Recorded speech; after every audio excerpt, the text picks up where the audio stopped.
Sud Radio Berkov dans tous ses états.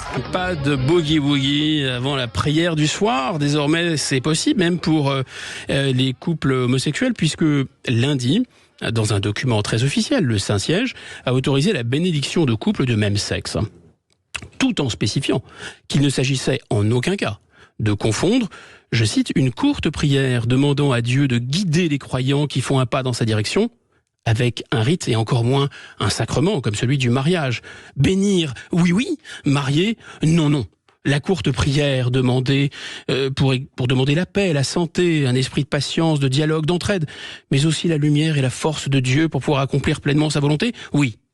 Mais attention, dit la déclaration, cette bénédiction de forme libre ne sera jamais accomplie en même temps que les rites civils d'union, ni en relation avec eux. Et le Vatican enfonce le clou, mettre ces bénédictions de près ou de loin en parallèle avec le mariage entraînerait de graves formes de scandale, de confusion parmi les fidèles. Eh bien voilà, le pape préfère autoriser la bénédiction de couples homosexuels plutôt que de revenir sur, disons, l'interdiction aux prêtres de se marier. Le pape préfère bénir des couples homosexuels plutôt que d'autoriser les femmes à dire la messe.